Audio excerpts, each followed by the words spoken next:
mai takahi.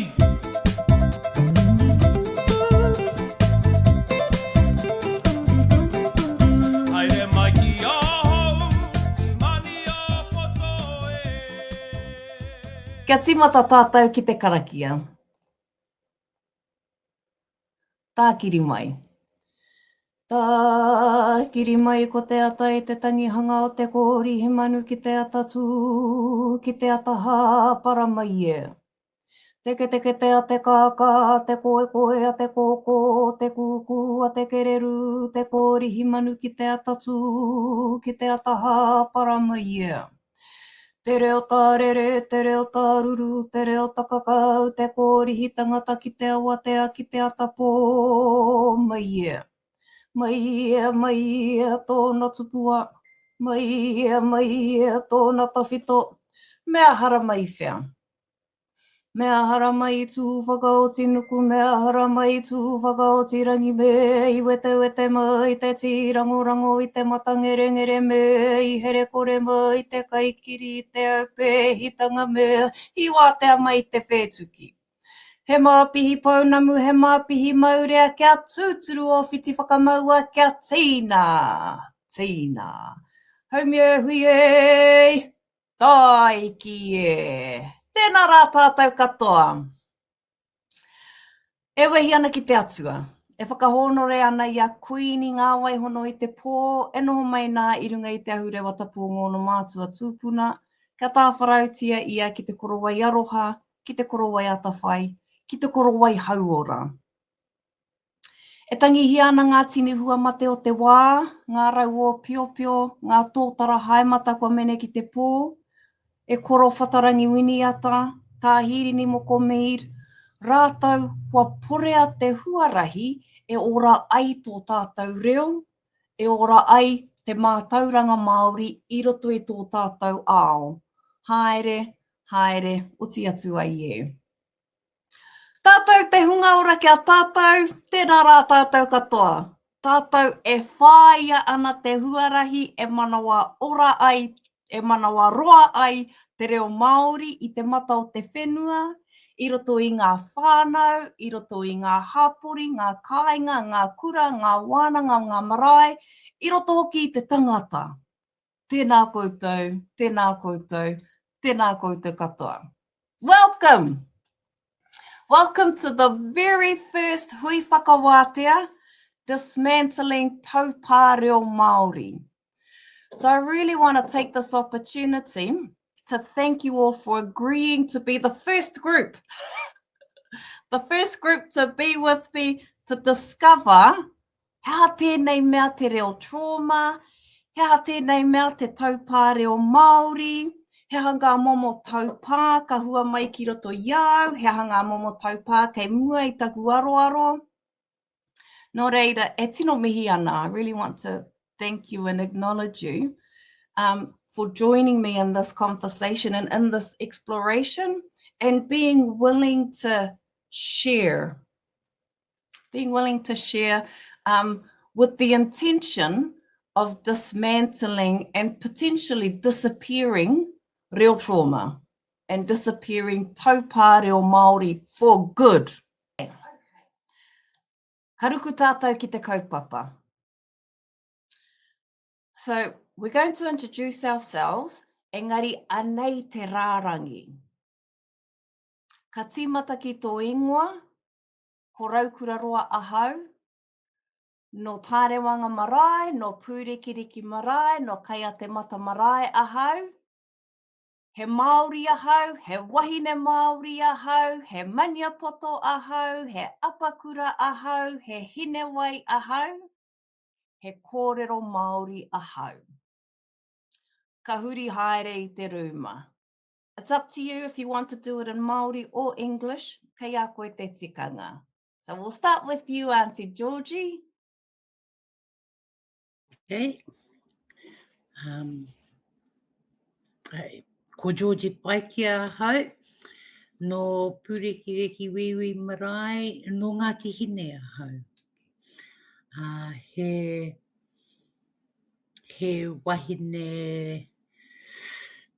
wahine ahau, He kōrero Māori ahau. E te tika? Ai, pai tērā, Auntie. Oh. Rawe. Anything else, Auntie? Mihi atu ki te whānau. Koe nā. Rawe. Rawe, Auntie, tēnā koe. Ka huri ki a koe I nei rangi hurihia? Tēnā tātou katoa, tēnā koe raupura e whakahaere ana I tō tātou hui tēnei rā. Ko rangihurihia McDonald ahau, tōku ingoa. Nō Waitomo ahau. He Ngāti Maniapoto ahau, he wahine Māori. He kōrero Māori ahau. Tēnā koutou. Tēnā koe rangi hurihia. Ka whai, ka huri ki a koe I nei ari a huia? Ka pai, tēnā koe otira tēnā tātou katoa. Ko ari āhui ahau, no te kōpua marae, he Ngāti Maniapoto ahau, he kōrero Māori ahau. Rawe, tēnā koe. Ka pai ki a koe Vinny, te purutanga Māori mo te mana o ngā tāne. E mihi ana. Angai e te pai o tāne te rangi nei. Ko Vinny McClintock, tōku ingoa. Ko tāne wāanga, ko tahitanga, oku marae. Te kā haere au I tēnei wā. Ko Ngāti Maniapoto, ko Ngāti Apukura, oku iwi. He kōrero Māori ahau. Tautoko ki ana I ngā mihi ki te kaupapa, ki ngā kai whakarite, ki ngā kai tautoko. Tēnā tātou katoa. Kia ora. Rawe, tēnā koe Vinny. Okay, I mua I te haere tonu, I just want to have a look at this structure that I've created. And I just want to hear your thoughts, what it's like saying he kōrero Māori ahau. Like what comes up for you with that statement. It's because it's not a normal statement. And to some of us, ki te taringa Māori, he ahua rereke pia tērā rerenga. So is there any... Yeah, I can see you, Auntie Georgie. I can see your face. He hao whakaro. Talk to me. Ai rau, kuna e whakaroa. I'm doubting myself. He Māori ahau, he kōrero. Ehara, that's not how I talk. Yeah. It's, Yeah. yeah.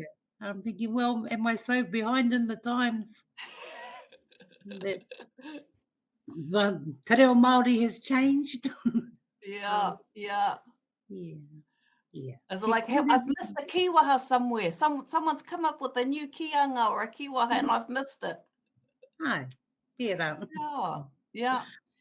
What's the, so actually you said it yourself. You said, he Māori ahau, he kōrero Māori ahau. And I can hear the doubt with saying, he kōrero Māori ahau. When you say, he Māori ahau, is there doubt there? Ka, mōhio pai au. Yeah. So when you say, I think you said, he wahine ahau, is there doubt there? Ka. Yeah. Yeah. If you were to have a look for yourself, there's no doubt with stating he Māori ahau. There's no doubt with stating he wahine ahau, but there is doubt in stating he kōrero Māori ahau. What's the doubt that's there? What's coming up for you? I don't think I'm a verb. Gotcha. Yeah, gotcha. It sounds like kōrero Māori is something, well, it is, it's something we do. It's an action, yeah? So to kōrero Māori is a thing we can do. It's also a thing we might have. Hey, when we have the reo, we can kōrero. Now, if we go back to he Māori ahau, is Māori, your Māoritanga, merely something you have? Or is it something you are? It's who I am. My Māori tanga is who I am. Yeah. He Māori ahau is stating your being, the being of being a Māori. He wahine ahau was stating a being. I am a woman. I am Māori. What would it be like for you if you can say, I am te reo Māori? Yeah, Joyce, I am get it. kōrero Māori. It's a way of being. It's who I am. It's not just something I have or just something I can do. It's much deeper. Yeah, get it. If I can be Māori, I can be a reo Māori. Well, that's what I do for my job. You know? Yeah, Te reo Māori. yeah. Kōrero So in your Māori. job, you kōrero Māori. In your job, he kaia ko reo Māori koe, so you teach te reo Māori. In those moments, there's a being, there's a way of being, there's an experience. Mm, Yeah? beautiful. Yeah, I get it. I'm my tupuna when I kōrero Māori. I'm my iwi, my hapu, my whānau. I get it. Yes. Ai. Ai, he kōrero Māori ahau. Ka pai. Ka pai, Auntie. Ka pai, Auntie Georgie. Anything else? That's quite enough, thanks. Fabulous.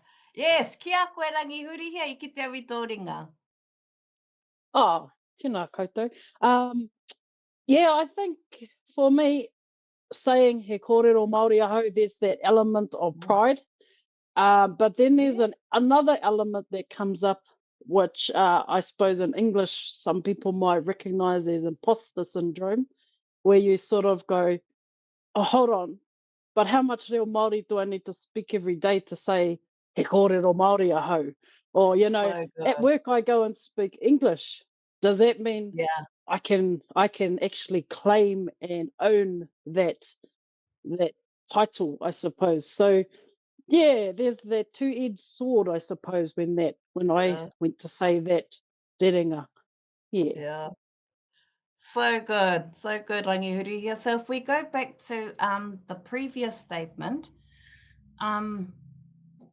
do you say he Māori ahau? Like, is that something you would say?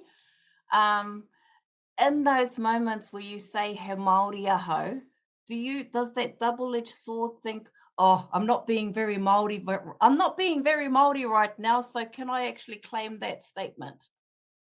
Does that ever happen?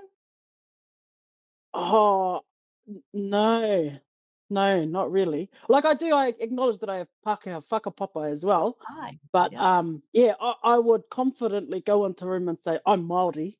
Yeah, he Māori ahau. Yeah. Yeah. Good. And Yeah. so even though he Māori koe, e puta mai ana te reo Pākehā, he Māori tonu ahau. Hmm. Yeah?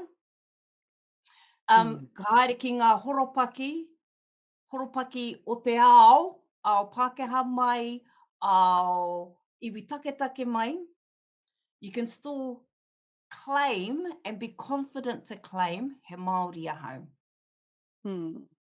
Yeah. In those moments when you say he kōrero Māori ahau, and then there's a part where you're like, oh, but I don't speak Māori all the time. Is that accurate? And then you go to work and it's like English, just predominantly English, te reo Pākehā coming out. Yeah.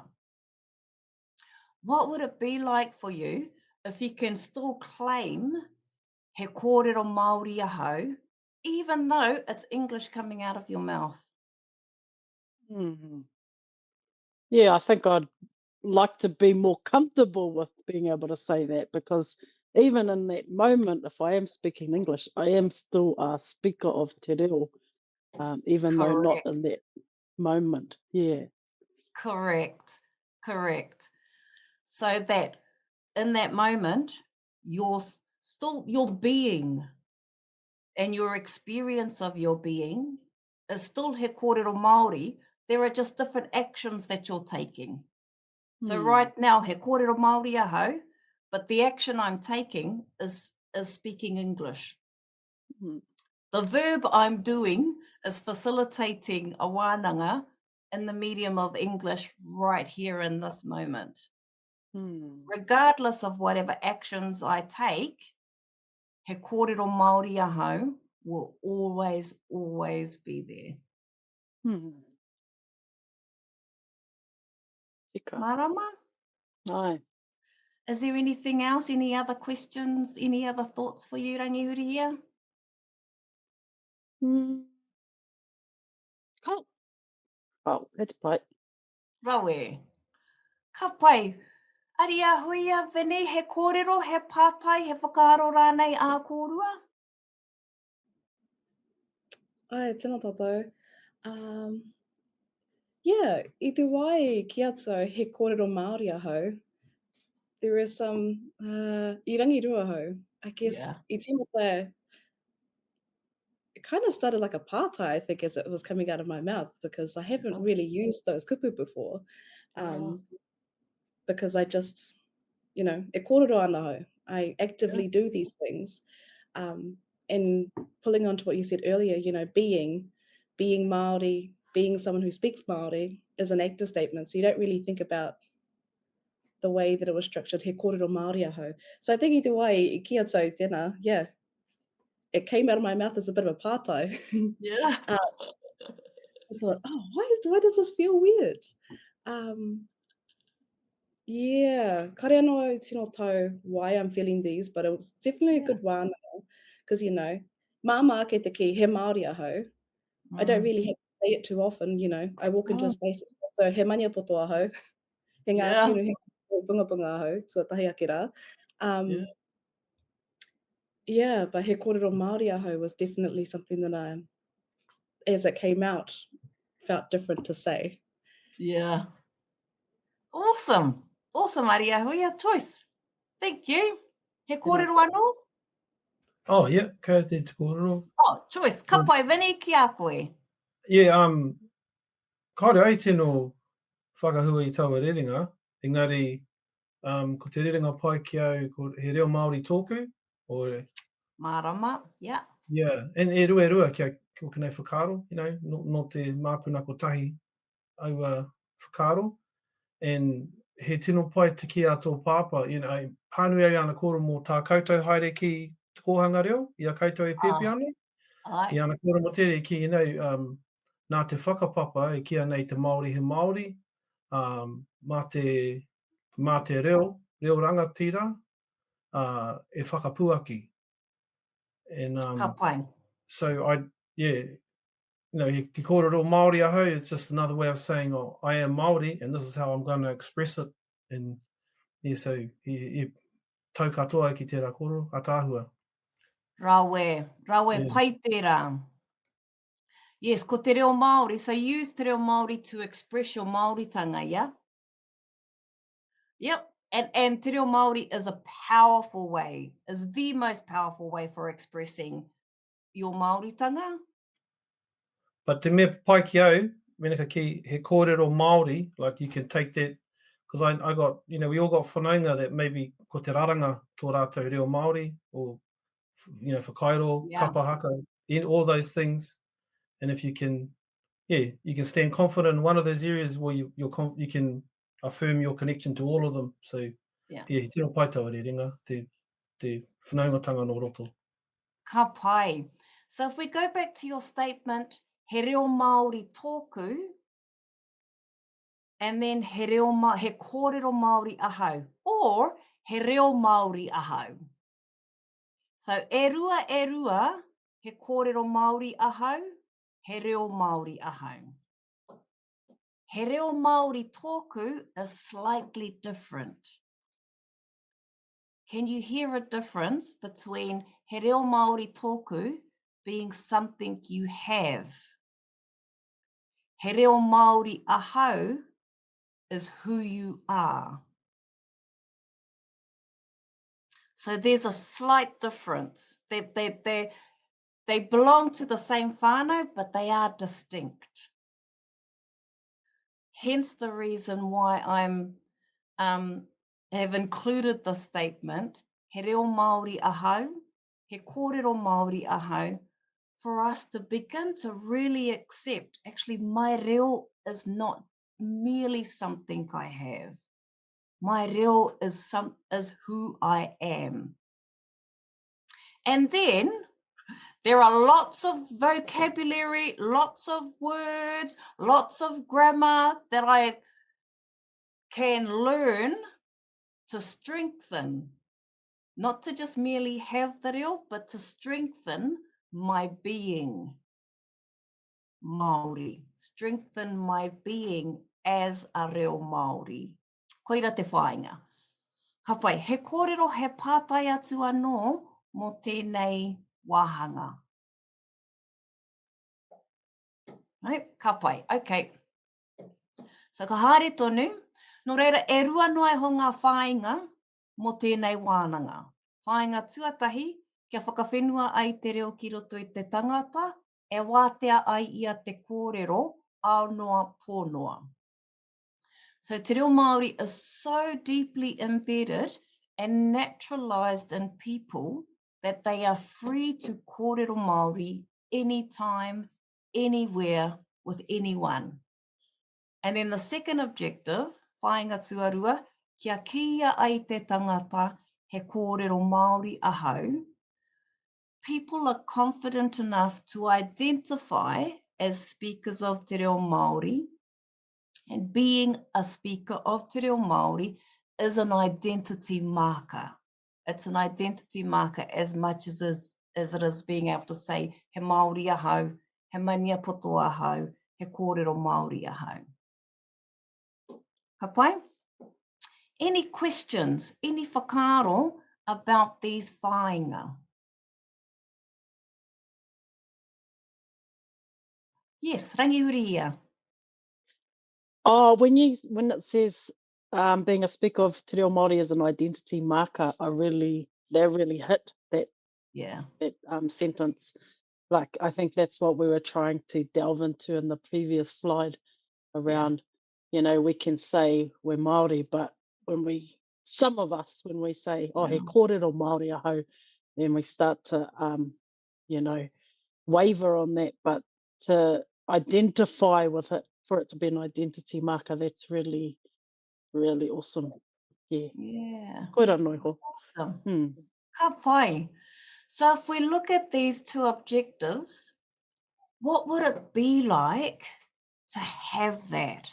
Like to have te reo Māori so deeply embedded. Kua whakawhenua te reo Māori ki roto i au, ki roto I te tangata.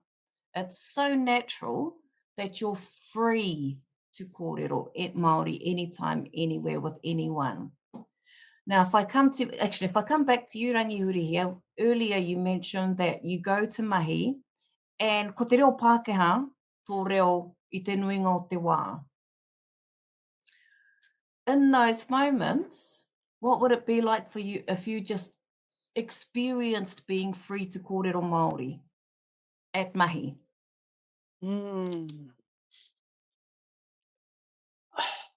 Yeah, I think that would be a game changer if that were a reality. I think in my particular place of work, which is the library at our university, most of my colleagues don't have te reo. Most of them are non-Māori. So that would be a game changer to be able to go into a place like that and people understand te reo and speak te reo. Like, most of my colleagues are supportive, but they don't understand. They might be able to say very small things, mōrena, kei te pēhea koe, things like that. But there would be some future that I hope that we can achieve in our lifetimes. Yeah. Awesome, Rangihuria. Yes, that is an awesome goal. Awesome goal to create environments, to create conditions where people are free to kōrero Māori and know that they're being heard and being understood. Yeah, rawe tērā. Ka pai. Okay, anyone else? Any other? I can see you thinking, Vinny. What's coming up for you with these two objectives? And look, in marama no, like, yeah, there's heaps of, but it just seems like e wātea ana tātou te kōrero Māori, te ao i te pō. It's just, yeah, I understand there's a chasm sometimes in communication, ka haere koe ki I te atu wāhi, but I just think, is there even a taupā there? Like, you can just do it. But, yeah, marama no, it's, yeah, tēnā hohonu te kaupapa rā. But I'm just, Yeah. because mātako aku tamariki, we just go everywhere. I don't know anywhere we, but yeah, nai te mea kei o te hāpori, so I understand. Yeah, but he te kawhakārua ki rā.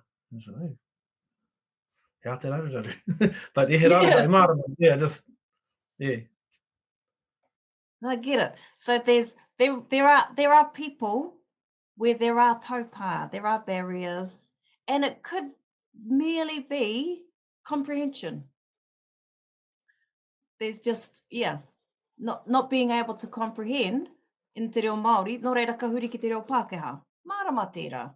There might be times where, just that Māori word just slipped out of my mind and I can't find the right word to kind of really convey my meaning. So I'll switch to English.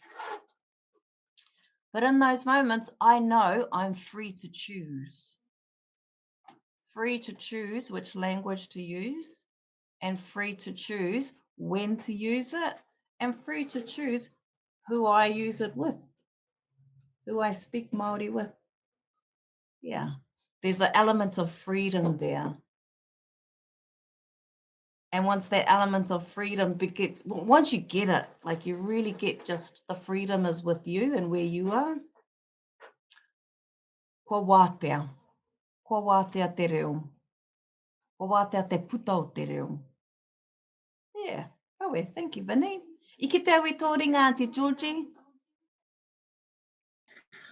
Ai, te tuatai te pānui au te whakawhenua ai te reo.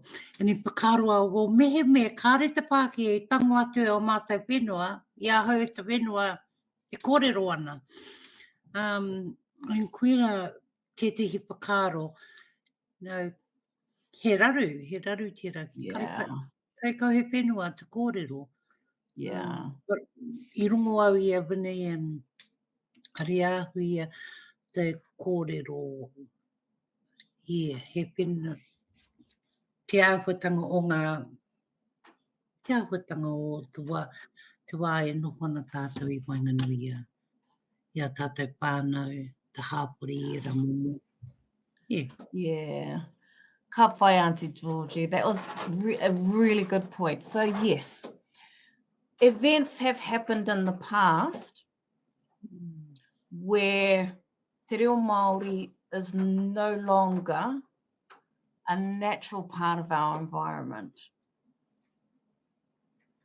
Where, as you said, it was removed. And we will get into the historical trauma, and we will get into language trauma, which has impacted our ability to kōrero, and it has impacted our identity as Māori and as speakers of te reo Māori. Yeah, so we're going to come to that. Historical trauma. What is historical trauma? So mass trauma is deliberately and systematically inflicted upon a target population by a subjugating dominant population. Trauma is not limited to a single catastrophic event, but continues over an extended period of time. Traumatic events reverberate throughout the population, creating a universal experience of trauma, and the magnitude of the trauma experience derails the population from its natural projected historical course, resulting in a legacy of physical, psychological, social, and economic disparities that persist across generations. So this is a definition of historical trauma. and it was published in 2006. We're now 2026. So this definition is 20 years old. What comes up for you as you hear this definition and as you read the definition? What does it mean for us? What does it mean for you and your experience? So Auntie Georgie's already pointed out the subjugation of te reo Māori, the oppression, and it was systematic. It was deliberate and it was systematic, that process in our education system, in our schooling system.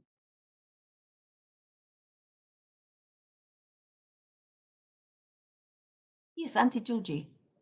Yeah. That mass trauma. I lived that. Yeah. You know, nuku mai pirongia ki te taone, I tupu ake wainganui te ao pārea. And yeah, tira. But I'm thinking we did it and we got on with it. You know, we just put up with it. Yeah. Yeah. And yeah, pera mātou. I don't know. I'm getting quite emotional here. I'm thinking, yeah. And I see things like that happening now. You know, oi te kāwanatanga, but even in my mokopuna, you know, they have to go to Pākehā kura because the kura kaupapa is too far away from them. And yeah. The appearance, kāre mohio teteo, ana mātua mohio te kōrero Māori. Doesn't happen. Yeah. Yeah. Because that's the mess. That's the whenua they live in. That's their environment. Yeah. Yeah. Oh, kawaha. Yeah. Thank you for that, Auntie. The mokopuna not growing up with te reo Māori because the parents didn't have te reo Māori, and then when we go back, you know, te reo Māori was beaten out of us. It was beaten out of a certain generation. And so the experience that we have right now and the barriers to accessing te reo Māori, and even the barriers to experience freedom to just kōrero Māori, it's a result and an outcome of historical trauma. The deliberate and systematic subjugation of our people, of our language. The not being, this trauma, not limited to a single catastrophic event. It totally reverberated throughout, it is reverberating throughout generations, where mokopuna might not have access to te reo Māori. So that's the historical trauma. These are the outcomes, the results of historical trauma that we're still dealing with and we're still experiencing now and we're still bumping up against. Yes, kia ora, Vinny.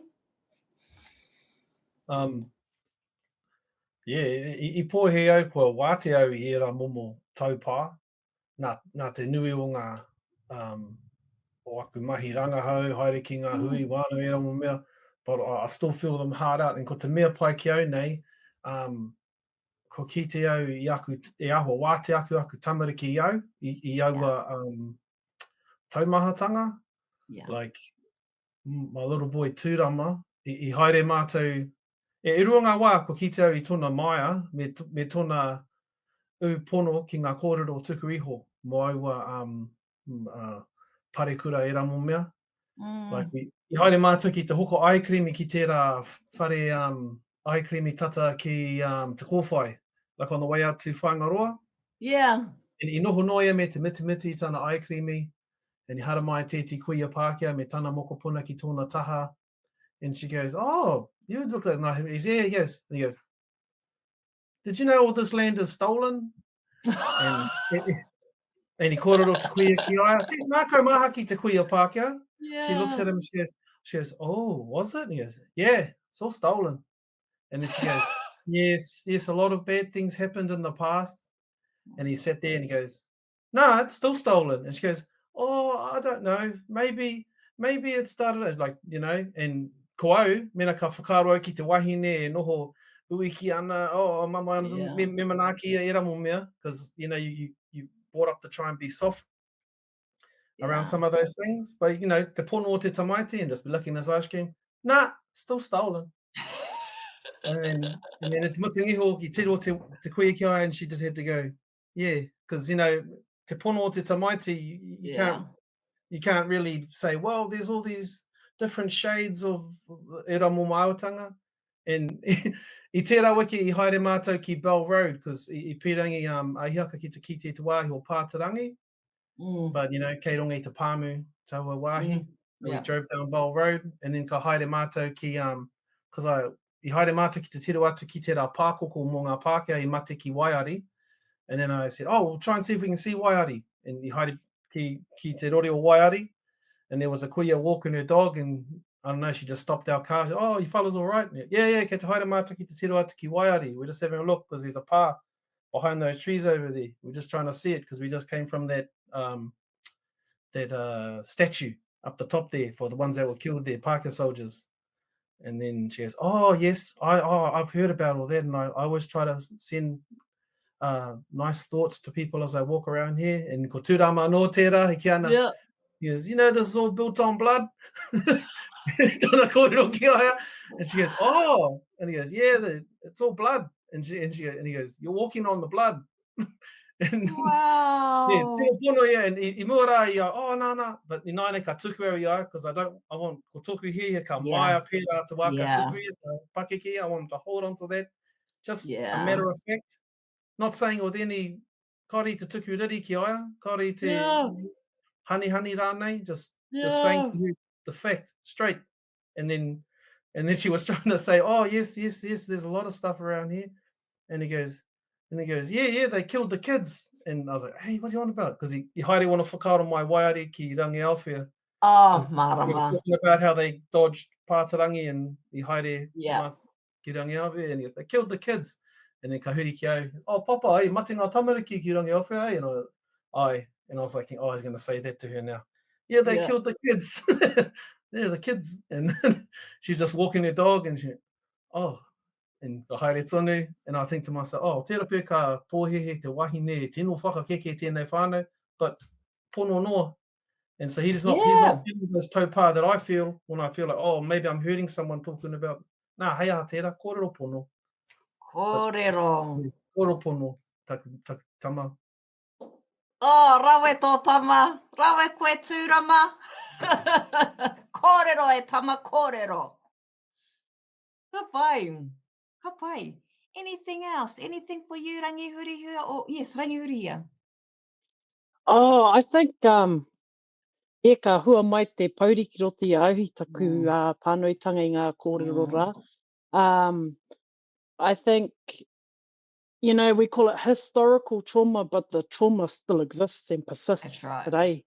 So it's not really historical. And it says that in the whakamārama there, that it's actually, you know, generational and intergenerational, and it comes down. And, you know, working in the university setting, you see it all the time. You meet students that are disconnected from their whānau, that have never been to their marae, that have never learnt te reo Māori, you know, have been to mainstream schooling. And we've got a huge number, as you would know, Raukura, that enter into te tohu paitahi, trying to reclaim their reo. And even within that program, I suppose the whole range of taupā that come up for our tauira around, you know, whakamā and, you know, just the workload that's there. And so, I kind of see it every day. And even meeting others that didn't have that opportunity, or and it's all intentional, like that whakamārama outlines. No. It's all intentional that te reo has been made hard to access, and these institutional barriers that are in our way. But it hits people on a very, psychological and emotional level, to not be able to have that identity marker, of being able to speak te reo. So yeah, it's hard and it's persistent, and I think it's wānanga like this and the mahi that you're doing, Raukura, that will hopefully help us out of moving towards the future, and moving towards those whāinga of being able to openly, freely speak te reo when we want, anywhere we want to, and all of that. So yeah, kia kaha kia tātou is all I have to say. Yeah. Kia kaha kia tātou. Thank you, Rangihuri here. And so true. The impacts of what happened in the past, of those events, and it wasn't a single catastrophic event. There were heaps of events. Pre 1840, pre the signing of the Treaty of Waitangi, pre the signing of the Declaration of Independence. There were events that started back then. And then post 1840, there were events, suppression of the Tohunga Suppression Act, lots of different events that have happened that have led to where we are now. So the reason for bringing up historical trauma is to get, okay, this is what has happened, and there are a series of events, and now what? Like, this is 2026. Now what? We can't change the past. The past is the past. It's happened. We're in 2026. Who are we going to be about it now? Yeah. Ka pai. Iki te awi tō ringa, Vinny? He kōrero au? Yeah, pia i te tautoko i taua kōrero, mō aua tauira, because i a mātou i ngana ana ki te haere ki Pāterangi, ki Waiari, it's it's a bit of a, e mamai ana au I te me ke te kōrero ai mo aua ahotanga ki aku tama, and then you go to show them something and they're just looking at a fence, and like, because you can't get to the place, and i ngana mātou ki te haere, because nā te ao, I whakatu mai ia I taua paper road ki au, te me ka haere ki Waiari, and we went there, and I said, oh, anei te rori ki kora, and they're like, what, tēnei mea, nui ngā rākau, and I said, nā tēti tangata ua rākau I whakatō, kia wareware tātou he ara e haere ana ki Waiari. And it's just, if I can't show them the place, I can show them all the things that have been constructed to try and like make literal tree barriers, trying to cut them off. And we're lucky, nā hangarau, I was able to just go onto the satellite and say, oh, anei, you can ka kite kui a Waiari marunga, and then we just had to try and pick up the spaces. But that's really hard, physically hard to teach your moko, te o tamariki, about those kōrero whakapapa, because there's literal, like, all these barriers. Yeah. And if I went on their land, I'd get arrested, because I have to walk on the farmers then, because the paper road that's e wāteana ki a tātou is full of trees. Yeah. So, e mamai ana ki awa tauira. Yeah, I'm just so, Marama. So there are definitely physical barriers to accessing our land. Physical barriers to accessing places where significant events happened. And there are laws in place to maintain those barriers. Yeah. And that is what we've got to deal with. Well, ka pai kia koe ari ahuia, ki te wei tō ringa. Tēnā koe o tira, tēnā tātou. I au e rongo ana I pānui rānei I tērā I ngā bullet points. Māramau, yep, okay, mōhio ki tēnei, māramau ki tēnei o te taupā, o te Māori language trauma. But it wasn't until the very last bullet point, where it says derails the population, that I rongo au ki te pauri I tēnā. Because Yeah. I haere tere taku whakaaro ki taku marae. Yeah. Because I can see it in ngā reanga, I reira. I'm a new generation at the marae, but I can see my father's generation, my grandparents' generations, my great-grandmother and so on, and even looking back and doing rangahau on our marae, reading the marae charter and hearing about the minutes, i te wā i tū te whare, te nuinga, he reo kōrero, he reo Yeah. tā rātou, Yeah. or e rua ngā reo. Yeah.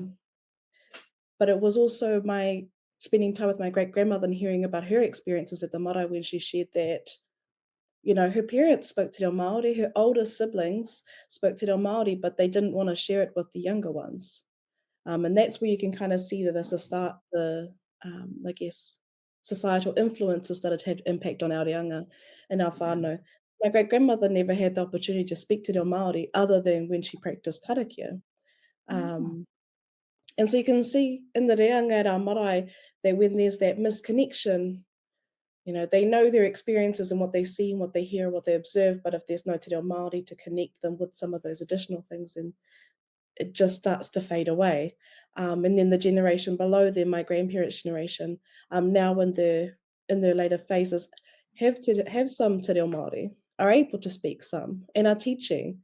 And then coming down to my father's generation, who had more access to resources, and now he says today, it's more than ever easier to learn te reo Māori because of our access to resources, but those emotional and historical and even whānau traumas still sit within. Yeah. So those of us who are at the marae and welcome our whānau home, they have these barriers in front of them to be able to even say kia ora, Yeah. nā koe, or ko taku ingoa. Aye. So it sits within them. So iau pānui tere derails the population. Yeah. Oh yeah, I can see. I've seen that experience at our marae, and I've heard it, and I can see it in the way that all of our whakaahu are on the walls. Yeah. And the kākahu changes over generations, over years. Yeah. And there's a strong desire now and a big pull now for our whānau to come home and learn these sort of things, but you can still see that there's generations of them saying, I don't feel adequate, I don't know these things, I'm trying. And these are the things that my tupuna experiences, and so on. So it's all those things that continue to this day. So yeah, iau I pānui tere, I rongo i te wairoa te pauri. Yeah. O rātou mā. Yeah. Tēnā koe. Tēnā koe. Yes, and persistent, eh? Those taupā, those barriers. Persistent. Yeah. Yeah. Kia ora. Tēnā. Kia koe rangihuri here. Something Ariahuia mentioned kind of reminded me of when she talked about the societal changes, and I think there's a lot of our tupuna and perhaps grandparents' generation that actually made choices for their children and grandchildren to protect them from these societal changes. And what I mean by that is that, for example, my grandmother, ko te reo Māori, tōna reo mātāmua, tōna reo tuatahi, she made the intentional decision to send myself and my younger sister to mainstream schooling because she thought, going on with what was going on in society at that time, that was the best choice for us, that we were better to be schooled in a Pākehā schooling system rather than kohanga reo, kura kaupapa, etc. And so you've got these decisions that were made that, that are, I suppose are not in the benefit of our reo, but because they thought that was the best decision at the time. And sometimes it was to protect their tamariki as well. So, that generation that were physically punished at school, they thought, I don't want my children to go through this, then I'm not going to teach them te reo, I'm not going to speak Māori to them, and I'm going to send them to Pākehā schools. And I think that's a common thread in many of our families, that will have those decisions that were made about intentionally not transmitting te reo Yeah. down to our tamariki and mokopuna in that time, Yeah.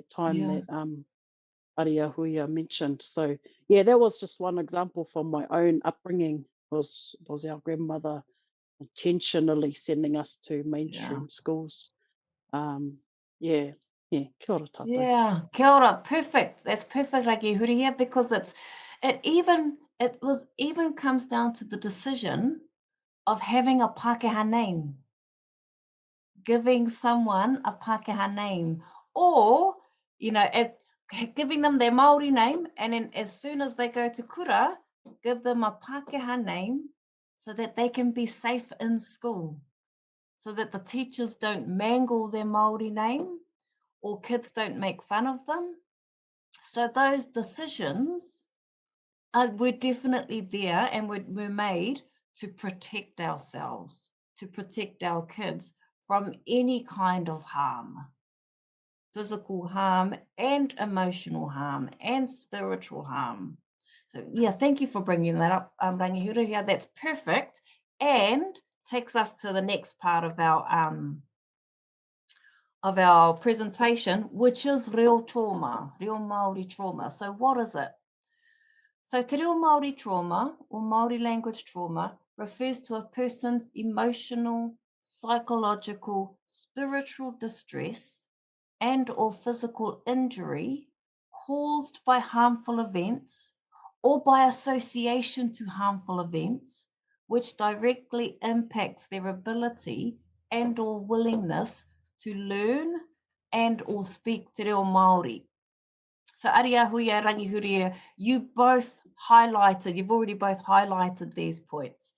So protecting our whānau, sending them to a kura mainstream, kura auraki, or even giving whānau a Pākehā name to protect them from emotional, psychological and spiritual distress.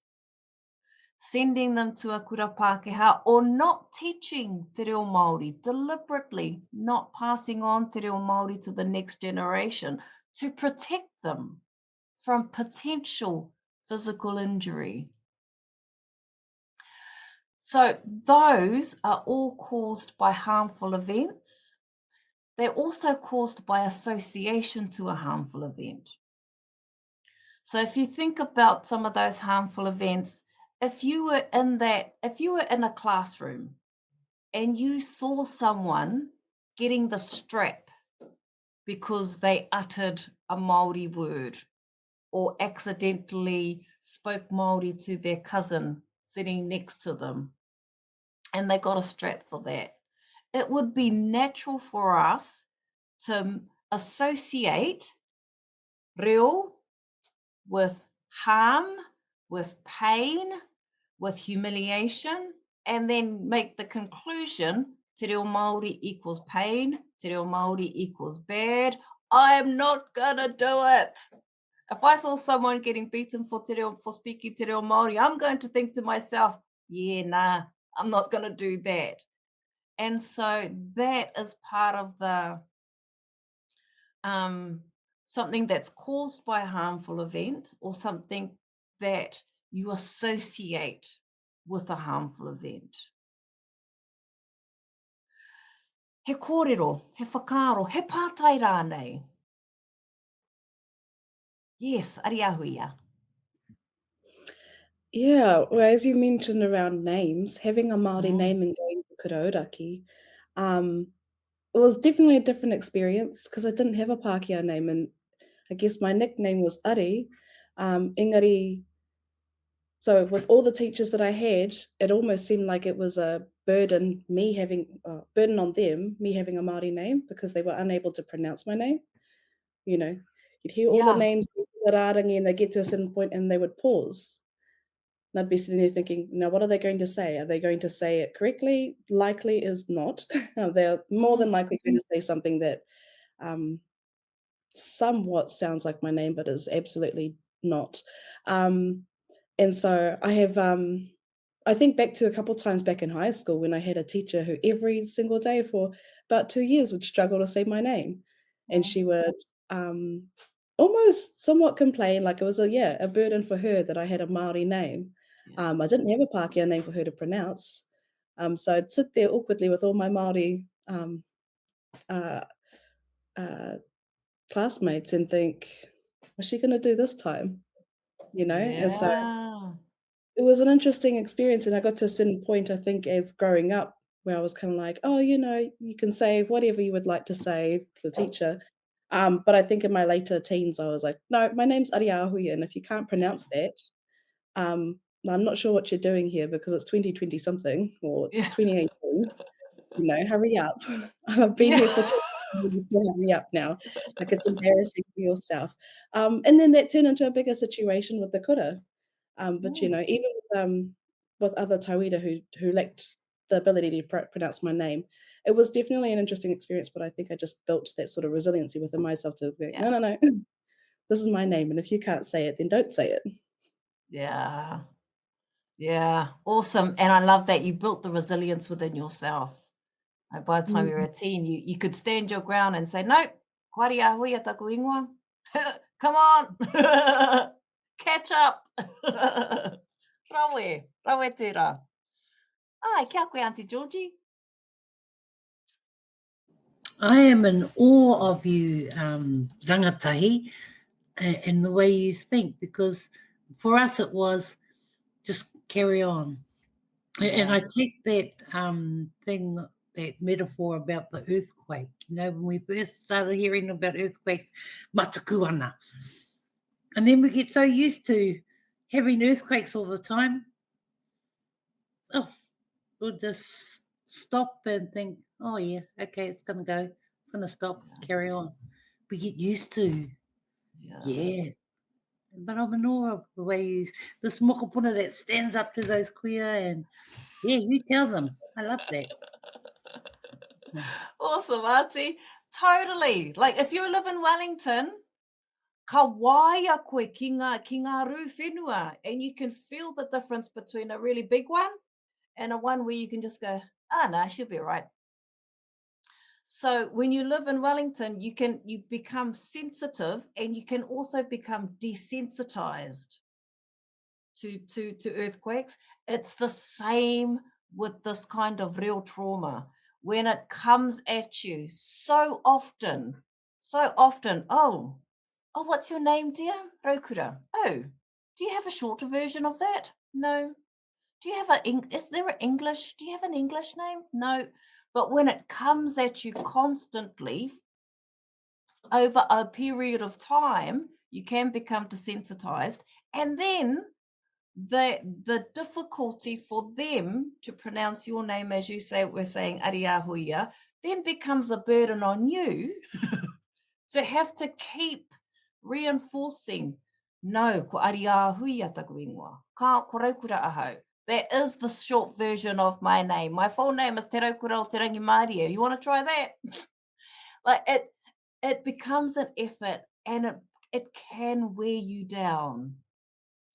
And so it completely makes sense when people give up. They're just tired of having to push, to justify, also tired of waiting for people to catch up. It's 2026, and there are still people trying to say, oh, do you have a short version? Or can I just call you Ro? No, my name is Raukura. I'm 46 years old, and I'm still dealing with it. When I get to 80, I will be so tired of it. Just call me whatever you like. Just hurry up. Just call me lady. Excuse me, lady. Can you say fire? Yep, we'll stick with that. So yeah, it can wear you down, and it can wear people down. And I have absolute compassion for that, because I get it. Hawhai, kia koe rangihuri here, and then we'll come to you, Vinny. Oh, I just totally resonate, my name, Rangihuri here. I resonate with the fact that it wears you down, and unlike you, Aria Hui, you've taken a very, oh, well, that's your problem approach, which I really admire. And I, one day I will aspire to be like that. But it's for me, in certain contexts, like in a Te Ao Māori context, whainua, sweet as I can go and introduce myself and whatever, and that's all good. But, because I work in a Pākehā University context, there's sometimes that I just don't even want to interact with new people or introduce myself to new people, because I just know straight away I'm going to have to say, oh, kia ora. And so in a work context, I say, my name's Huri here. And I get the exact same thing as you, Raukura. Oh, is there something shorter? And I say, well, that's not even my full name. And, but I prefer to lead with Huri here because I don't like it when people shorten it to rangi. I would prefer the shortening to Huri here. So that's what I lead with. And, it's like 99% of the time they'll say, what? What's your, can you repeat it? And then they just say, oh, I'm probably going to butcher it. And, there's just this big thing about it, which means that I just don't even like meeting a new person in a work context. It's just, I dread it. it. And I've never given myself a Pākehā name or had one given to me. I do have a middle name that's Pākehā, but I've never used it. And I suppose that's my stand, is that I won't use a Pākehā name. But yeah, it is something that I really dislike. My sister, her name's Taonga Huia, she will in some contexts introduce herself and say, you can call me T, which I personally don't like, but that's what her sort of workaround, I suppose. But yeah, just wanted to say I totally resonate with yourselves. And it is, I guess, a taupā for me, that it's a barrier to wanting to engage in some situations and in some contexts, because I know it's that bodily discomfort, when they say, oh, hurrah here, or like, they come out with, I've heard everything under the sun, and it's like, oh, it's that like your whole body's like, oh, like just, I think I might do that, what you're saying. I'll just call me bro or something. Something else. You can call me fire. Because that is horrible when they come out with these things. But yeah, o tātou ingoa Māori, big kaupapa. Kura nui ho. Awesome. Rawe. Kia ora rangi Huri here. What about you, Vinny? I saw your hand go up earlier. Oh, e whakaaro anau ki te ingoa o tōku māma. Because I whānau mai ia ki te papa, ki te one o tōna haukainga, ki Piopio. She like her nan delivered her. And she was born on the dirt floor in Piopio. And I tapaina e tōna kuia, tōna ingoa ki tōku māma ko Kahu, because my great-grandmother was Kahu Rangitaki na Pairama, and she gave her name Kahu to my mum Kahu. And ka hoki te pēpi ki te kāinga, tōku neni tērā, I hoa atu te ingoa Catherine ki mua I te Kahu. And so my mum, that name Kahu, was buried between, the first name Catherine, Kahu, Brown. And then it took my mum her whole life to get back to Kahu. She's ko Kahu I nainei, engari, ko te rongotua ko Catherine, Kathy, ka mahi ia ki Te Ararima, ka huri ki Whaia Katarina. So mino I te ingoa tuatai. Then it took her a while, ka whai ka whai rangahau ia, just all her mahi rangahau, te whai tohu, and now it's Kahu. So it took her a whole life to get, she was given Kahu, turned into Catherine, and my whole life when I was a little boy growing up, and then she became Whaia Katarina when I was a teenager, and she became Kahu. And I think about, that's a big journey, and I get to whakarogia ki taku tama, because I mui tāna whānau, I mui te moe o māua ko tōna māma, I ki te māua ko tōna māma I te wire, pako ana ki te whenua, and I went, whoa, that's a mean tohu, and then ka hapua Helen, I thought, oh, his name should be Tāwhaki. I whakararu au I tērā, because I whakaaro au, ka aha ki te kura, mena ka haere ki te kura auraki. They'll turn his name from Tāwhaki, they might turn it to Tāwhaks, and then Te Peka, whakapoto anō. Yeah, because nui oku hoa ko pērā, you know, I got a friend, ko tōna ingoa, tino hoki au, hau kākua. Engari, ko tōna ingoa I huri ki hau keks. Yeah. You know, kia whai wāhi ki ngā tīma whutupōro, era mō mea, ko hau kākua tūnu, you know, ingoa tūpuna, and I whakaaro pērā au, because I got heaps of bros, and yeah, and nā tērā, kua wehi atu taua ingoa, and Helen was like, nah, he's not going to be Tāwhaki. I went, oh, well, nā pi tērā. Ko nā tērā pē, o era taupā, era wehi. I didn't, kore atu whakaaro. He moko tūna rānei, just wait.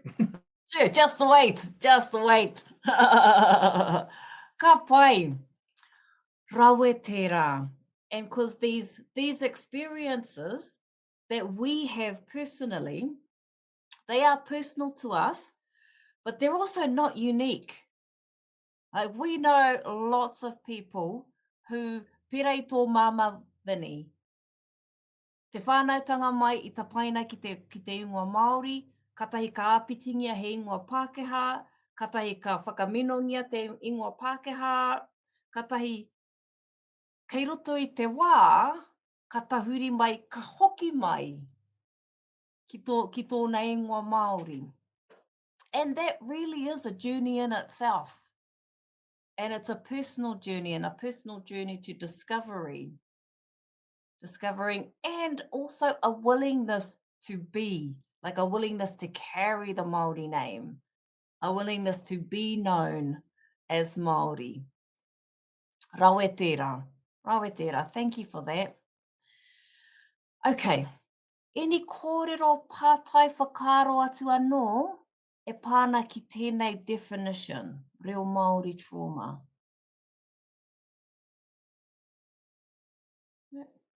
Ka pai.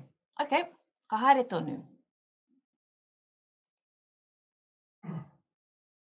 Cool.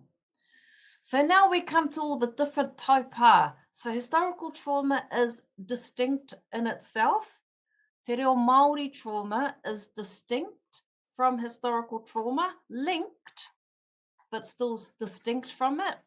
Taupā reo Māori are linked to reo Māori trauma, linked to historical trauma, but still a thing in itself. So they are distinct.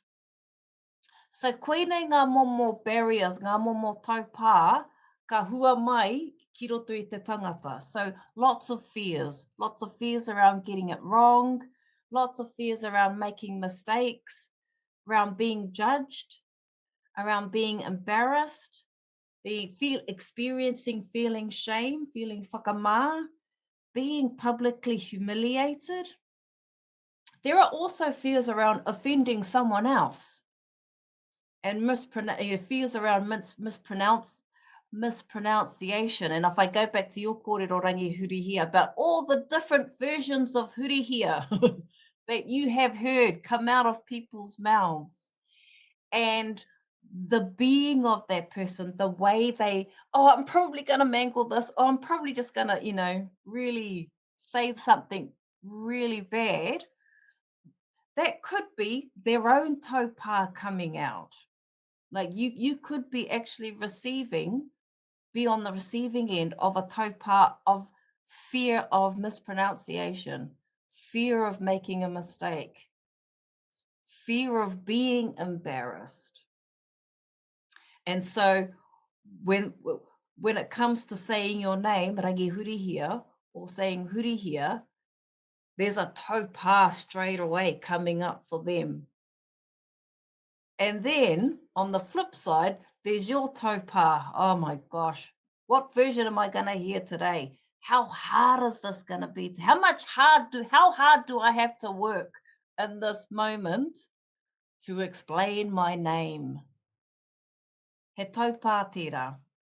And so there are all these thoughts that come through our head. There could be, I don't know enough, I don't understand, I should already know, we should already know. There could be I'm too old to learn, leave it for the young ones. There could be I'm not Māori enough. particularly for those of us who grew up between worlds. So between te ao Māori, te ao Pākehā, between te ao Māori, te ao Pākehā, te ao Kukiairini, te ao Hāmoa, te ao Iwi Taketake. Many of us have different whakapapa, and so growing up between those worlds could leave someone with the experience or the belief of not being Māori enough. And then there are those of us who are not Māori, but really interested in learning and want to learn. And then there's doubts around having permission. Do I have permission to learn? Do I have permission to speak? In a Pākehā context, particularly in a corporate context, I find myself asking, oh, do I have permission to kōrero Māori right now? Because it's just going to come flying out of my mouth. And I might cause some offense and not know it. So those doubts, those questions around appropriateness, what's appropriate? There could be even digging even deeper. And then there comes a time where you need to tuku aumihi, or you need to do a whai kōrero. And it could be just in your general workplace setting, but because there's a tikanga mā te tāne, te whai kōrero, you're in a different context, but you might think, oh, only men do whai kōrero, so I should leave it for the men. I'm a woman. Do I have permission right now? Is it appropriate right now for me to get up and mihi? Same with karakia.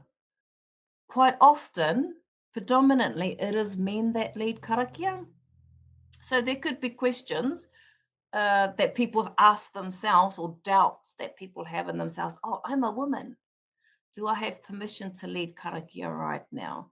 Those kinds of things can create so much noise in our head that we could either just shut down, say nothing, just totally avoid.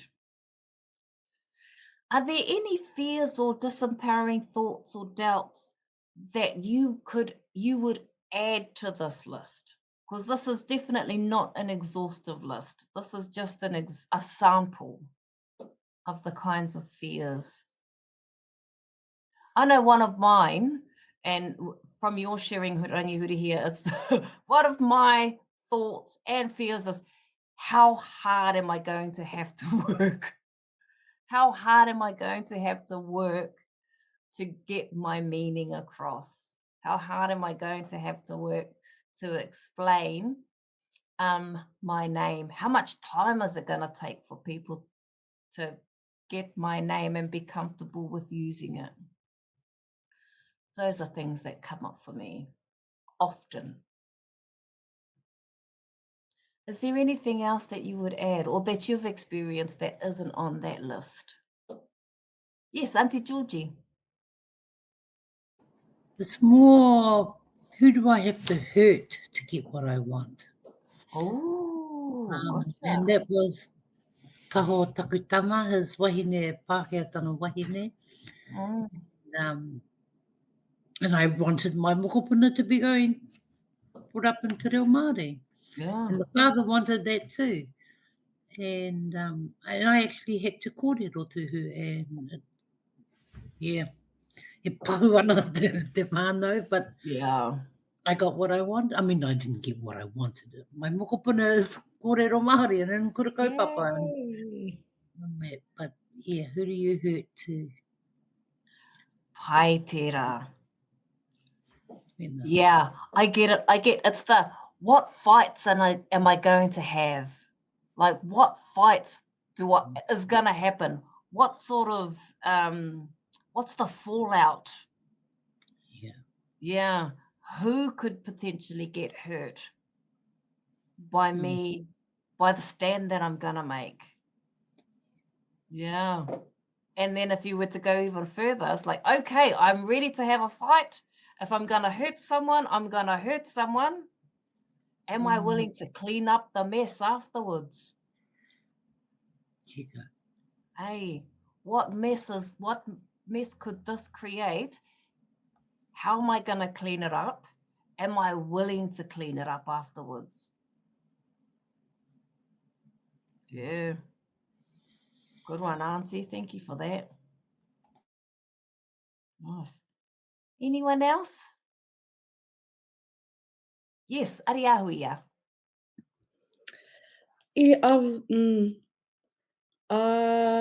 The kōrero that I ahu mai roto i ahau ko the expectations, you know. Yeah, pai tērā. For example, he tuakana hau ki taku teina, so anything that I do, I have to be an example for him. Engari, I'm also an example at my marae or for my whānau, for my cousins, you know. So it's that expectations that maybe I set on myself, but also the collective of setting on me to be an example of what this looks like, or to, you know, be the reo karanga at the marae. Some days nothing's coming out, you know, or kua tuau ki te tuku pāo, kia karanga te iwi ki te tari o te ro, but nothing's coming out. So, you know, there's some of those things on myself that it's, those expectations is probably not listed there, that are built either collectively or individually. I'm not too sure, but it's that expectations, ko koe te mokopuna te whare kōrero unu, so you should know these things, or ko koe te tamahene o da. So, kei a koe te taonga, kei a koe ngā kōrero, kei a koe ngā mātauranga, so, you know. But then sometimes I just don't have it. But it's the actions that really, I don't know, they're mostly self-built, but kei reira tonu. Being that expectation, that example as a tuakana in these sort of settings. Pai tērā, tika, he nui. And there's the personal expectations, and then there's the expectations that people put on you, whether it's intentional or deliberate or not. And those expectations can feel like a lot of pressure. And it can actually, they can be and feel quite burdensome at times. Maramapu. And then there are expectations that, like, they're not even communicated. So you get to and go into a marae at a pōwhiri. Straight away, it's natural to start looking around for the ones with grey hair. Okay, who are the women with the grey hair? Mau pēr te karanga. Without even thinking, he reo Māori rānei tēnei tangata?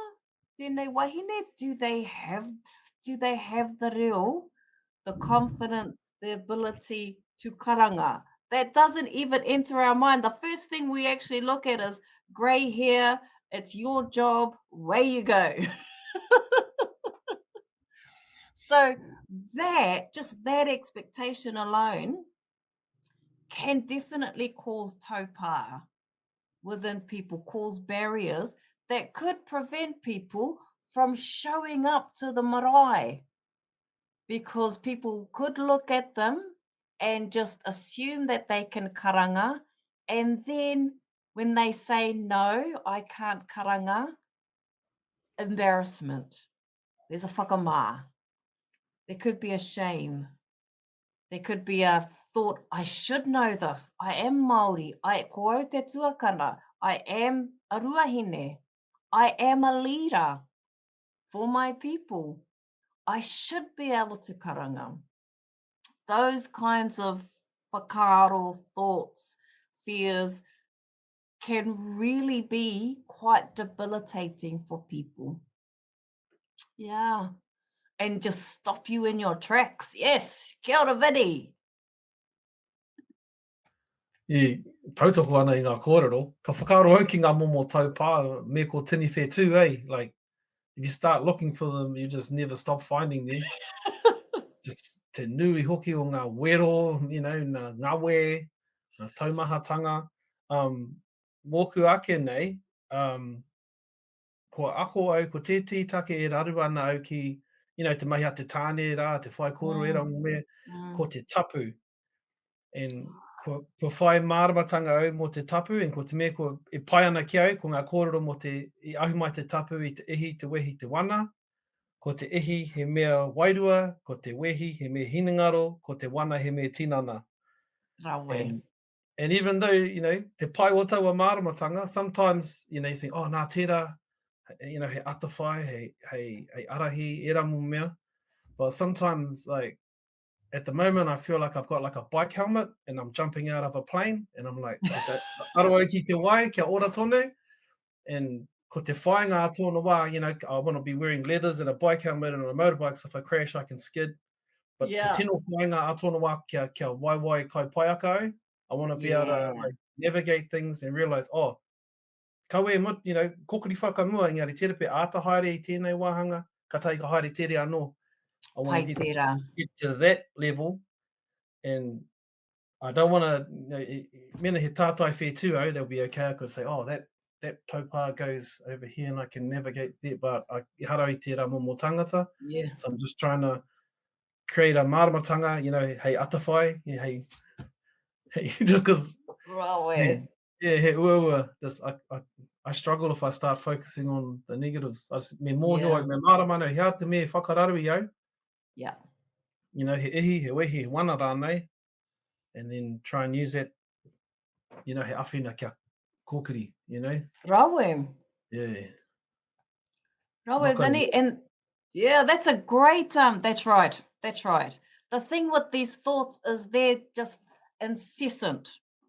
And cognitively and neurologically, we don't actually have control over what's, they're just neurons firing in our brain. It's just electricity.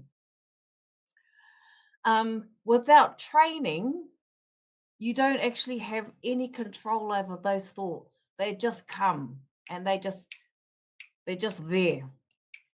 But you do have power around what you choose to give power to.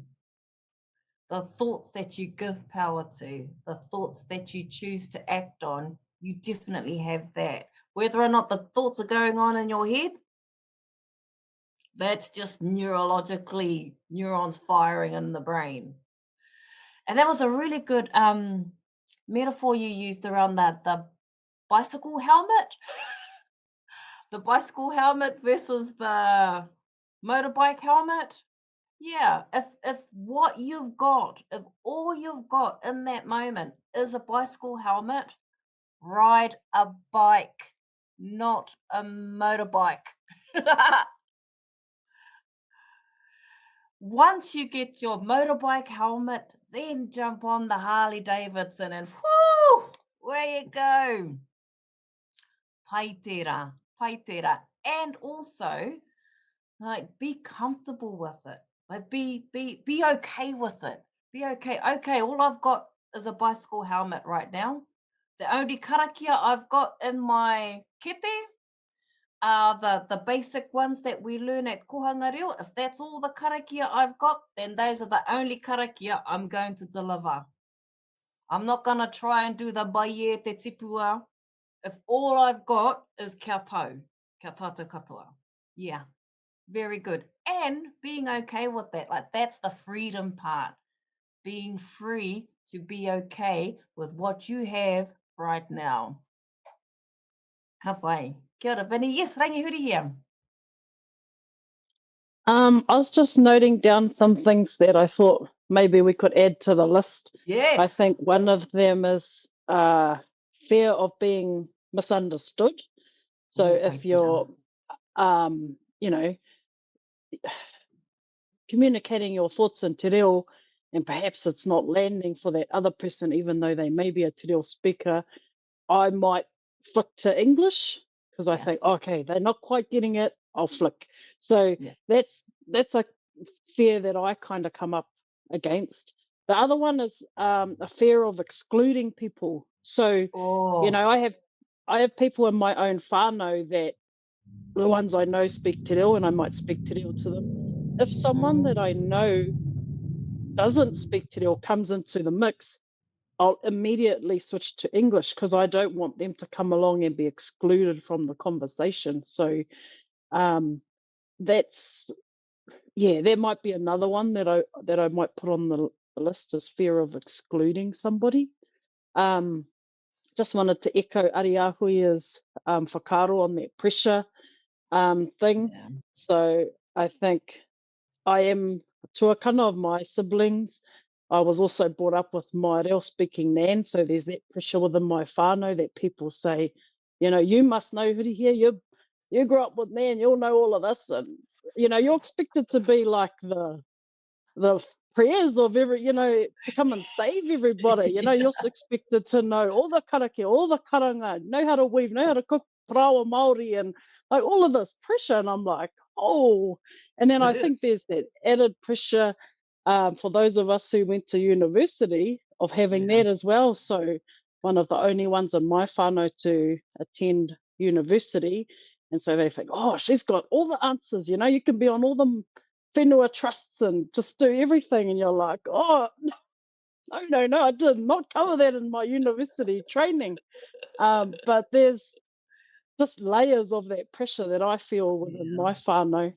And then also just wanted to, there's this one thing I heard, I think it might have been that in one of our classes at university, that generally when you meet someone for the first time, that sets the stage for what reo you communicate with them going forward. Yeah. So that's an interesting one, because I have friends that obviously I've met them in English and I later find out they're reo speakers, and it's very difficult for some reason or another to actually start speaking te reo with them if you've met them in English, and maybe you know you've been friends with them for some months or even years, and then you find out, oh, they speak te reo, and it's very hard to switch to like change that relationship, that reo relationship, I suppose, when you first meet someone. And then the other one, probably not for myself, but that I hear a lot of people speak about, which some of you have touched on already, is that you know, that worthiness, I suppose, or that that whakaro, like, you know, I can't find kōrero because my tuakana or my father or whatever's still alive, or I can't karanga because my nanny or my mum is still alive, and that kind of thing. And I wonder if that sort of feeds into some aspects of te reo as well, whether, you know, you're worthy or allowed to, or tuakana enough or Māori enough to be in those settings. And then just the last one, again, it's been touched on already, and the way we describe it in our work setting is cultural labour, that you have to do to educate someone about te reo, especially non-Māori. You know, saying, you know, teaching someone how to pronounce your name and that kind of thing, or even having to explain what you just said in te reo. And that's sort of that, some people call it, I think, in the articles and stuff, either colonial labour or cultural labour, that labour that you have to do in addition to just being able to say what you want, but to actually educate people about what you're saying or how to say your name, that kind of thing. And that's you know, sometimes when you're tired, when you're, you know, some days you don't want to have to do that. So, easier if I just speak English without having to do that additional labour of saying, oh, well, I just said hello and welcome and da-da-da-da-da. And that's sometimes a barrier too, having to go through these extra steps to make sure non-Māori speaking people are catered to in some ways, or included, I suppose, is a nicer way of putting it. So koe rau koe whakaro.